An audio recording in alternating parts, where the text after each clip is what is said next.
Hello everyone. The topic for our presentation is COVID-19. We chose this topic because this topic is timely and relevant. The name of our group is Healers because we believe through our information we can heal the audience.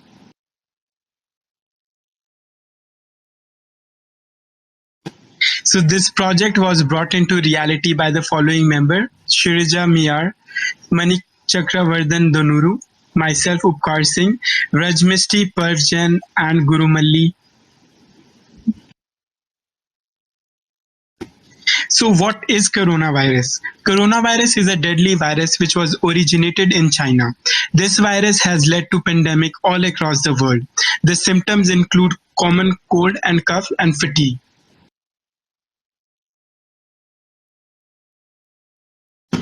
The hypotheses of our presentation include to observe the pattern of number of deaths with COVID-19. Second, to determine whether COVID-19 has any relationship with the death and the gender. And lastly, is there any relationship of temperature with the confirmed cases of COVID-19? The dataset was obtained from the following website. The major portion of the dataset was obtained from Johns Hopkins website and which was updated on daily basis. These are the links provided for our data collection. We performed exploratory analysis to study the death count in USA versus the month. And we found out that there is an increase in number of deaths as the day passes by. So we performed descriptive analysis on the data we had, and we found out that the mean value of the death was approximately 2,911. And also there was a huge difference between 50th, 75th and 100th percentile, which indicate the exponential growth of number of deaths.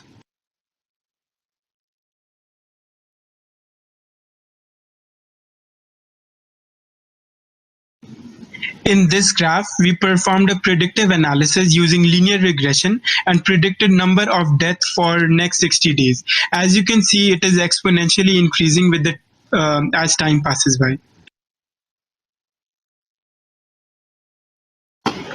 So this table shows us that there is an exponential increase in the cases for next 60 days, and that is our prediction. Coming to the exploratory analysis on age, this graph represents the number of cases distribution against age groups and the gender. Between age groups 25 to 70, the number of cases among males is greater than the females. For the age group greater than 80, the number of cases among females is greater than males. Coming to the descriptive analysis on age, we have performed some laboratory analysis and we found that the most affected group was found to be 55. The graph makes it very clear that the age group ranging from 30 to 75 is the most affected vulnerable group. Coming to the predictive analysis on age, we have used the k-means clustering algorithm to find the age groups who are the most affected, and the number of clusters chosen are like 7, and 55 to 67 is the age cluster which has a maximum number of confirmed cases. For this prescriptive analysis, we used SVM, Support Virtual Machine Algorithm, to analyze what is the prediction of a person getting affected based on given age and gender. We had training data and testing data, and we modeled the data to study the pattern. We chose this model because this model had high accuracy compared to logistic regression, and the accuracy came out to be 76.1%. To study the relationship between temperature and the number of cases, we performed exploratory analysis, and we found out that the average temperature and the number of cases have high correlation factor. And later on in the slide, you'll see we'll perform some prediction and descriptive analysis. So we performed descriptive analysis based on temperature, and we found out that the Sacramento has the highest number of cases, while Merced has the least number of cases, as you can see in this graph.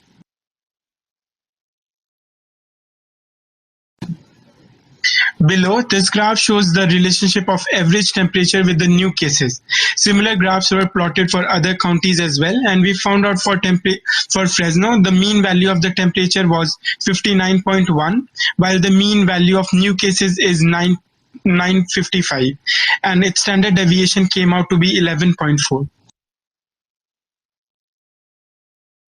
Coming to the predictive analysis on temperature, we did a linear regression, and it represents the daily new cases and temperature of Central Valley counties in a scatter plot. And we have plotted against the new cases and the temperature in Fahrenheit, and you can see the centroid where the more number of cases lie.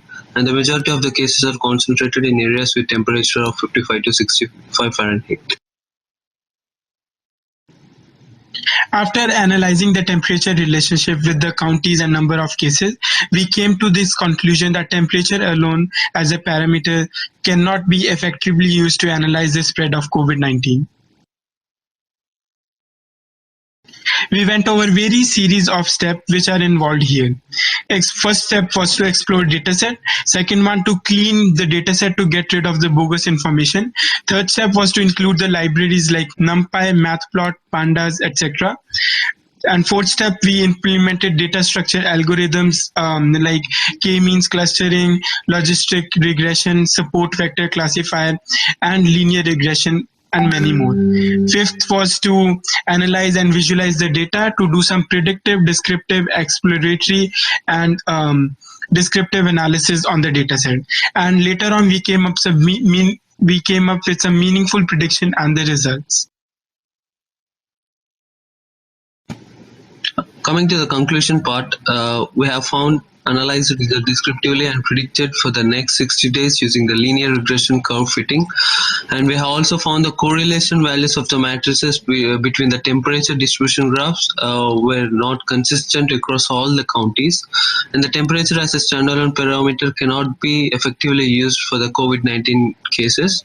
And we have also analyzed age and gender versus the number of cases in the data set using the support vector classifier to classify as being affected by COVID-19 or not given an age and gender. The model score was about 76%.